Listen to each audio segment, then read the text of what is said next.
जय दोस्तों, तो जितने भी भाई लूसेंट का 18वां टॉपिक देख लिए हैं, तो आज हम लोगों का 19वां टॉपिक होने वाला है गुप्त काल से।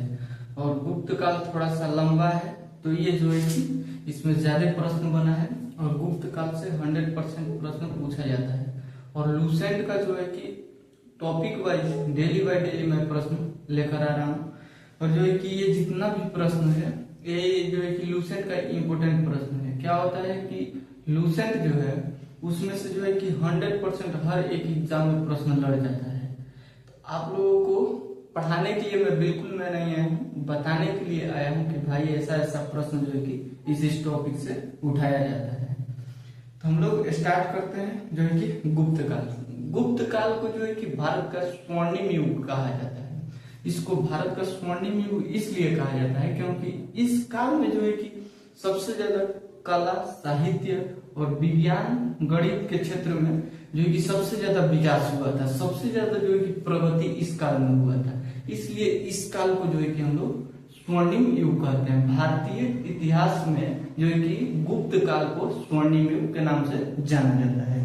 तो हम लोग का आज का पहला प्रश्न है गुप्त काल से संबंधित, जो कि गुप्त साम्राज्य का उदय 3री शताब्दी के अंत में प्रयाग के निकट कौशाम्बिक में हुआ था।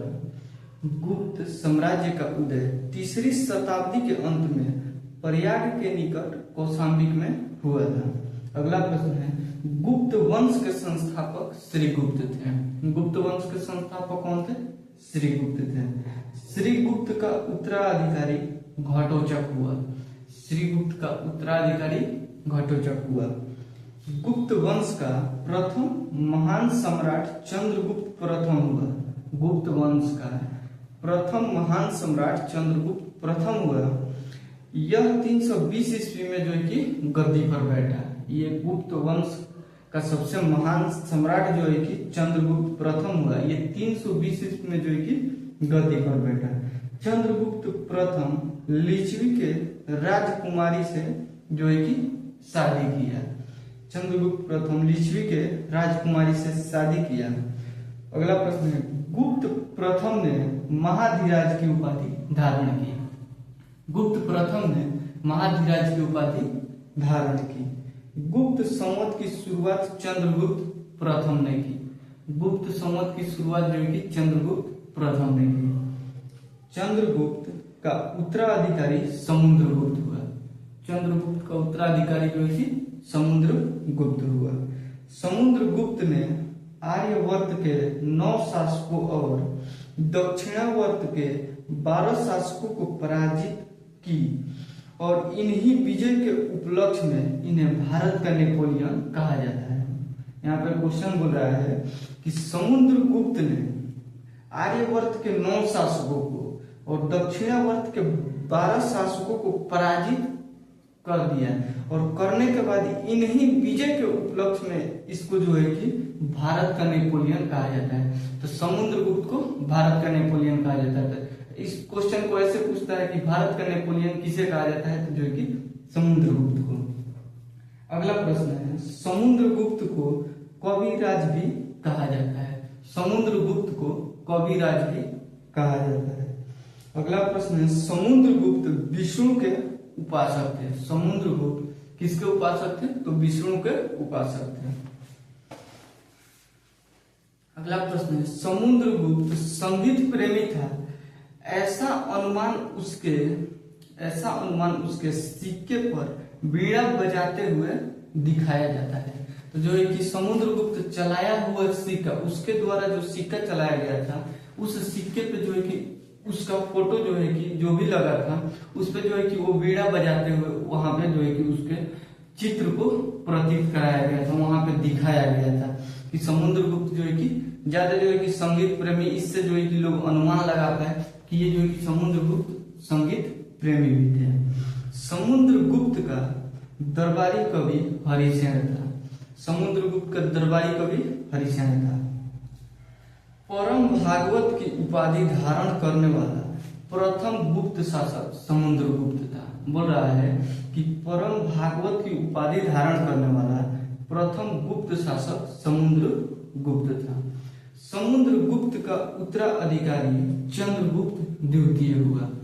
समुद्रगुप्त का उत्तराधिकारी चंद्रगुप्त द्वितीय हुआ। चंद्रगुप्त द्वितीय के शासनकाल में, अगला प्रश्न बोल रहा है कि चंद्रगुप्त द्वितीय के शासनकाल में चीनी यात्री फाहियान भारत आया था। चंद्रगुप्त द्वितीय के शासनकाल में चीनी यात्री फाहियान भारत आया था। शकों पर विजय के उपलक्ष्य में, अगला प्रश्न है, शकों पर विजय के उपलक्ष्य में चंद्रगुप्त द्वितीय चांदी के सिक्का चलाया था। शकों पर जब विजय का उपलक्ष्य जो है कि उसको मिल गया, विजय प्राप्त कर लिया, उसके बाद जो है कि वो चांदी का सिक्का जारी किया। चंद्रगुप्त द्वितीय ने विक्रमादित्य की उपाधि धारण की। इससे पहले हम आप लोगों को बता चुके हैं कि भारत में जो है कि विक्रमादित्य की उपाधि 14 तक हो चुका है। और अगला प्रश्न है, चंद्रगुप्त द्वितीय के राजकवि कालिदास थे। चंद्रगुप्त द्वितीय के राजकवि कालिदास थे।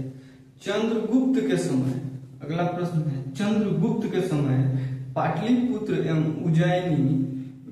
उज्जैनी विद्या का प्रमुख केंद्र था। चंद्रगुप्त के समय जो है कि पाटलिपुत्र और उज्जैनी जो है कि विद्या का प्रमुख केंद्र था। चंद्रगुप्त द्वितीय के दरबार में नवरत्न दीवान रहते थे। चंद्रगुप्त द्वितीय के दरबार में नवरत्न दीवान रहते थे। चंद्रगुप्त का उत्तराधिकारी कुमारगुप्त प्रथम हुआ। चंद्रगुप्त का उत्तराधिकारी कुमारगुप्त प्रथम हुआ। हम लोग अगला प्रश्न देखते हैं। अगला प्रश्न है, नालंदा विश्वविद्यालय की स्थापना कुमारगुप्त ने की थी। नालंदा विश्वविद्यालय की स्थापना कुमारगुप्त ने की थी। इसको जो है कि बख्तियार खिलजी ने जलाया था। ये जो है कि बिहार के नालंदा जिला में जो है कि स्थित है। अगला प्रश्न है, कुमारगुप्त प्रथम का उत्तराधिकारी यशवंत गुप्त हुआ। कुमारगुप्त का उत्तराधिकारी यशवंत गुप्त हुआ। यशवंत गुप्त ने गिरनार पर्वत पर स्थित सुदर्शन झील का पुनर्द्वार किया। बोल रहा है कि यशवंत गुप्त ने गिरनार पर्वत पर स्थित सुदर्शन झील का पुनर्द्वार किया। अगला प्रश्न है, यशवंत गुप्त ने प्रणदत्त को सौराष्ट्र का गवर्नर नियुक्त किया। बोल रहा है कि यशवंत गुप्त ने प्रणदत्त को सौराष्ट्र का गवर्नर नियुक्त किया। अंतिम गुप्त शासक विष्णुगुप्त था। अंतिम गुप्त शासक विष्णुगुप्त था। पूछेगा क्वेश्चन कि अंतिम गुप्त शासक कौन था, तो विष्णुगुप्त था। इतना क्वेश्चन मैं बताया हूँ। इतना क्वेश्चन में से बहुत सारा क्वेश्चन जो था वो जो है कि एग्जाम में 100% आता ही आता है। तो जो है कि ये वन लाइनर क्वेश्चन है, और वन लाइनर क्वेश्चन का मतलब होता है मैं जो है कि क्वेश्चन और आंसर साथ साथ बोलूंगा। जो कि अगला प्रश्न है, गुप्त काल में ग्राम समूहों के छोटी इकाई को पेट कहा जाता था। गुप्त काल में ग्राम समूहों के छोटी इकाई को पेट कहा जाता था। अगला प्रश्न है, गुप्त काल में सर्वाधिक महत्वपूर्ण व्यापारिक केंद्र उज्जैन था। गुप्त काल में जो है कि सर्वाधिक व्यापारिक केंद्र जो है कि था वो जो है कि उज्जैन था। कुछ जो है कि गुप्त कालीन प्रसिद्ध मंदिर देख लेते हैं। जो है कि विष्णु मंदिर तिगवा जबलपुर मध्य प्रदेश में है। विष्णु मंदिर गुप्तकालीन मंदिर है ये, जो है कि गुप्तकालीन मंदिर से क्वेश्चन पूछ सकता है। विष्णु मंदिर जो है कि तिगवा जबलपुर मध्य प्रदेश में है। शिव मंदिर भूमरा नागौरा मध्य प्रदेश में है। अगला प्रश्न है, पार्वती मंदिर नैनान कुठार मध्य प्रदेश में है। दशावतार मंदिर देवगढ़ ललितपुर उत्तर प्रदेश में है। अगला प्रश्न है, गुप्त राजाओं ने सर्वाधिक स्वर्ण मुद्राएं जारी की। गुप्त राजाओं ने सर्वाधिक स्वर्ण मुद्राएं जारी की। इसे अभिलेखों में दिनार कहा गया है। बोलेगा क्वेश्चन कि किस राजाओं ने सर्वाधिक सोने की मुद्राएं जारी की, तो जो है कि गुप्त राजाओं ने, और जो है कि इसे अभिलेखों में दिनार कहा गया। विंध्य जंगल में विंध्य जंगल में सबर जाति के लोग अपने देवताओं को मनुष्य का मांस चढ़ाते थे। बोल रहा है क्वेश्चन कि विंध्य जंगल में सबर जाति के लोग जो थे वो जो है कि अपने देवताओं को मनुष्य का मांस चढ़ाते थे। ये क्वेश्चन कितना बार पूछा गया है कि विंध्य जंगल में सबर जाति के लोग अपने देवताओं को किस चीज का मांस चढ़ाते थे, तो जो है कि मनुष्य का। सती होने का प्रमाण भानुगुप्त के एरण अभिलेख में मिलता है। सती होने का प्रमाण भानुगुप्त के एरण अभिलेख में मिलता है।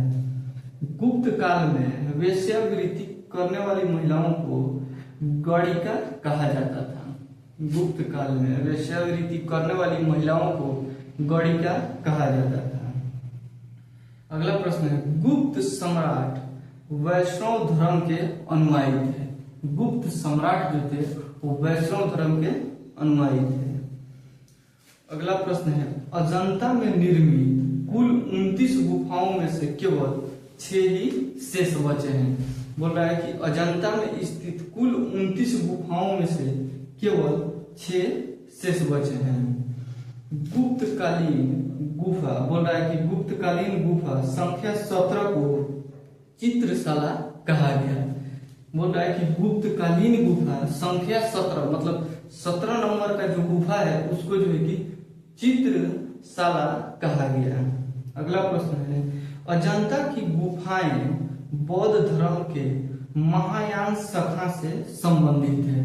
बोल रहा है कि अजंता की गुफाएं बौद्ध धर्म के महायान शाखा से संबंधित है। जब भगवान बुद्ध का मृत्यु हो गया तो जो है कि बौद्ध धर्म 2 पंथों में बंट गया, एक हीनयान और एक महायान। तो उसी में जो है कि अजंता की गुफाएं जो है वो जो है कि बौद्ध धर्म के महायान शाखा से संबंधित है। अगला प्रश्न है, पंचतंत्र के लेखक विष्णु शर्मा है। ये क्वेश्चन कितना बार पूछा गया है। पंचतंत्र के लेखक विष्णु शर्मा है। अगला प्रश्न है, सूर्य ग्रहण और चंद्र ग्रहण का वास्तविक कारण आर्यभट्ट ने बताया था। बोल रहा है कि सूर्य ग्रहण और चंद्र ग्रहण का वास्तविक कारण जो है कि आर्यभट्ट ने बताया था। आर्यभट्ट पहला नक्षत्र वैज्ञानिक थे जिन्होंने घोषणा की कि पृथ्वी अपनी धुरी पर घूमती है। बोल रहा है कि आर्यभट्ट पहला नक्षत्र वैज्ञानिक थे जिन्होंने घोषणा की कि पृथ्वी अपनी धुरी पर घूमती है। अब इसके लिए पूरा डिटेल्स में जाने के लिए आप लोगों को ज्योग्राफी का क्वेश्चन देखना पड़ेगा। अगला प्रश्न है, नवनीतकम पुस्तक की रचना गुप्त काल में की गई। नवनीतकम पुस्तक की रचना गुप्त काल में की गई। गुप्त राजाओं की शासकीय भाषा संस्कृत थी। गुप्त राजाओं की शासकीय भाषा जो था वो जो है कि संस्कृत था। गुप्त राजाओं की शासकीय भाषा जो थी वो जो है कि संस्कृत थी। अगला प्रश्न है, गुप्त काल में चांदी के सिक्कों को रुपया कहा जाता था। गुप्त काल में चांदी के सिक्के को रुपया कहा जाता था।